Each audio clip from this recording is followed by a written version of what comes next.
you talk about these big name fighters that turn you down. I mean, this is supposed to be the place where the best fight the best. So when you hear that people are turning your name down, I mean, what does that make you think about these guys? Mate, it makes me think twice that everyone's not like me. Everyone wants to, dodge people and hold on to their spot. I'm not bothered about where I'm ranked in the world and everything, and I'm just worried about fighting the best people in the world and being a natural, original champion. And that's what I'm working towards. Jimmy, yesterday at the fighter Q&A, Dan Hardy mentioned that if you won tonight, you should call out John Jones. John Jones obviously going to be returning for him from his suspension. There hasn't seemed to have been an answer on how to beat John Jones clinically inside the octagon. Do you think you possess that answer? I'm not interested in John Jones. John Jones takes steroids and that. He's been banned for steroids and that. He's the great. Before I was a big fan of John Jones, the things he's done in the octagon and everything, but he's been suspended for a year or something, and he's had issues before. He's a great fighter. I greatly respect him, but he's been done for steroids, and that taints everything that he's done. So I'm not really interested. When he comes back, I'll fight him, no problem. But I'm focused on the belt right now, and that's going to be the winner out of DC and Rumble Johnson. And for you, after the last loss, it seems like there's been a real fire underneath you to go out there and prove it. And you've got two amazing finishes. What's the difference now? Why is it now that we're seeing a better Jimi Manuwa than ever before? Because I learned from my losses. I learned from my loss to Gustafsson. I learned from my loss to Rumble Johnson. And I've made those things correct now and everything. And now I'm fighting the best in the world. Hi, Jimmy. You made it known that you want the winner of DC and Rumble next, but with John Jones' cloud looming over the division, are you worried that he's going to overlook you? Are you going to get overlooked, sorry? Possibly, but to me, whatever happens, happens. I will be fighting the elite fighters in the world. I don't know, we'll see what happens. He's back in July or something, so they're fighting next month. So the fight could be made before he comes back anyway, so we'll see what happens. I'm going to fly to Vegas to meet with Dana after this, and we'll see what happens. And if they offer you Jones, is that a fight that you'd be willing to take? No problem. I don't turn down anybody. I'm not scared of anybody. Everyone bleeds, everyone feels pain and everything, and I've proved that during my career that I'm not scared to fight anybody because it's mixed martial arts. Everyone feels pain, everyone bleeds the same, and that's except if you're not taking steroids. That's what I've got a problem with, So, it is what it is. I'll fight John Jones, no problem. And you jumped right back into training camp pretty quickly after the win over OSP, and obviously you just fought tonight. When would you ideally like to return? I don't know. I'd like a short break, just to get away from training and go on holiday with my family and stuff, and enjoy life a little bit not for too long. And everything. I know there's big fights coming up now, so I'll be back in camp soon. Right, thanks very much. So Jimmy, you were talking about, or you're calling out the winner of DC versus Johnson. So who of those two do you think matches up better for you? I don't know. Me and Rumble Johnson are two of the hardest hitters, or the most exciting fighters in the light heavyweight division. And I'd love to get a rematch with him and that to avenge my loss, because I made some silly mistakes with my weight and my striking as well. So I'd like to avenge that loss against the most feared man probably in the UFC roster, and that in Rumble Johnson. And but then again, DC's a great champion. He's feared and everything. He's beat the guy I'm talking about. He's beat Alex, he's beat a lot of the guys in the division, so I'd like to fight him as well, and I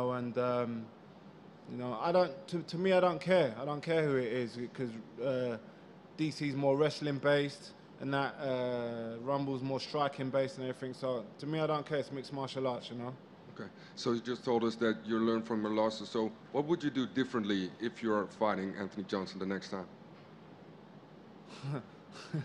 It's a bit of a secret. You know, I know the mistakes I made. My team know the mistakes I made in that fight and everything. My strength and conditioning team know the mistakes I made for that fight. So everything was wrong for that fight, but I still took the fight anyway. I took the fight on like 4.5 weeks notice and everything. So I was training more for cardio than any other technical stuff. I just come off a big operation on my knee and stuff like that, but I took the fight anyways. So you know, I'd like a proper training camp for that, and you know, that's what will happen. Thank you. Jim? Any questions, Jim?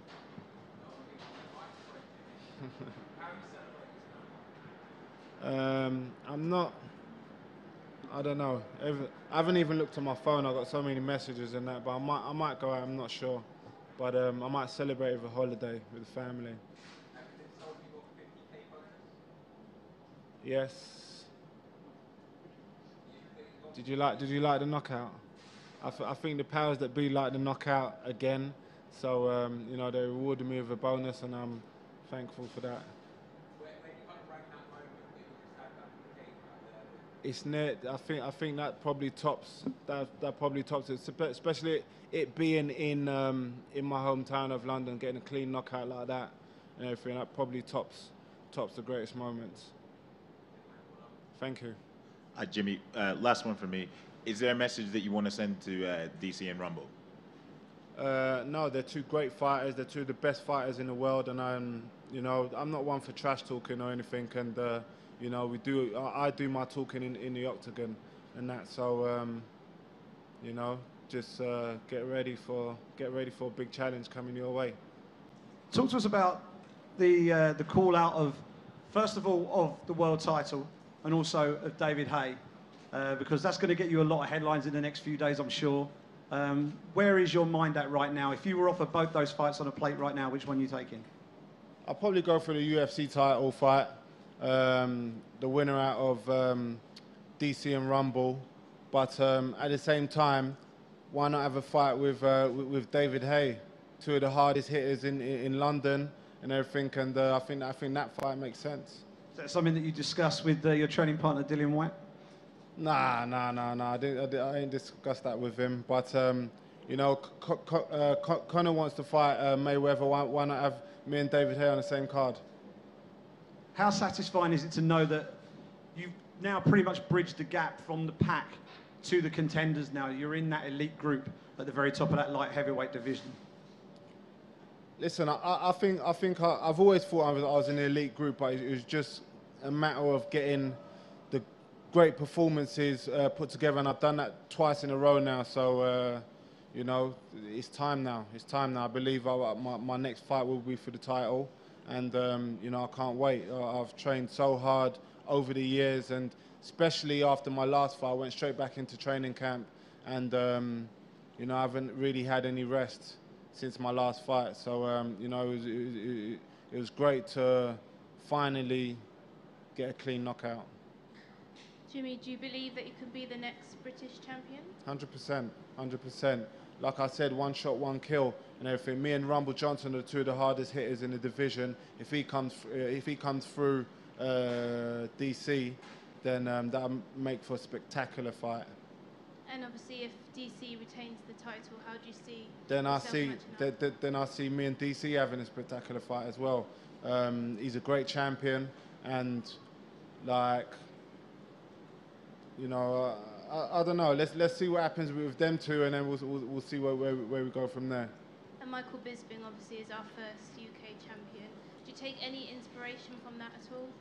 Yeah, of course. He shows that it can be done by the British, you know, and he's done well in his career. He's had a long UFC career as well. It's good to see him finally get the title and everything, and he's a great middleweight champion.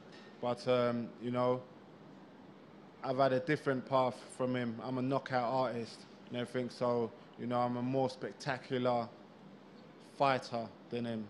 So you know, I hope I get my title shot, and you will see me get the belt. And there was a lot of respect between you and Corey after the fight. What was said between you? Corey's a great guy, man. He took defeat with he took defeat well, and you know, I respect that a lot. I respect him coming all the way from from the US to London into the Lions Den to face me. And, you know, I've got great respect for him. He took the fight. A lot of fighters turned me down. Glover Teixeira turned me down. Ryan Bader turned me down. Shogun turned me down. And everything. And he was man enough to step up and take the fight. So I've got great respect for him. Simon kind of touched on the fact that you took a big step up tonight, man. I think really people really probably give you the respect now that maybe you felt you deserved. I just want to ask you how you felt tonight, the whole experience, because it seemed like from the moment you kind of were walking in, you were extremely comfortable, you know, soaking it all in, taking a little extra moment. How did this whole experience feel, and did it feel different than the last time you were in this headlining slot? It didn't really feel that much different, but being in front of my home crowd, I knew I had to soak it in and use the crowd as energy as well. And you know, I'm not gonna, like I said back before, I'm not gonna feel that too many times in my career, fighting in front of my home crowd and getting a knockout as well. So I soaked it all in and everything. But at the same time, I knew that I was the better elite fighter than him tonight. And you know, I knew I just had to take my time, and he would make the mistake, and I made him pay for it. And Corey admitted that your takedown defense was better than he thought it was. I mean, you said yourself you're a knockout artist, but do you feel like maybe you answered some questions, or maybe people just don't give you the respect that you deserve for the other aspects of your game? Listen, people can say what they want. At the end of the day, when we get in there, it's a fight. That's what I say to everyone. It's a fight when we get in there. It's not technical. It's not wrestling. It's not boxing. It's a mixed martial arts fight. So we knew what he was coming with. We knew he'd try and mix up striking with takedowns, and we worked tirelessly on takedown defense for this fight. But we do that anyways. You know, and I work with the best team in the world, All Stars, Nova Fulsa, Kettle's Gym. I've got the best trainer, the best training camp and everything, and, you know, everything came together.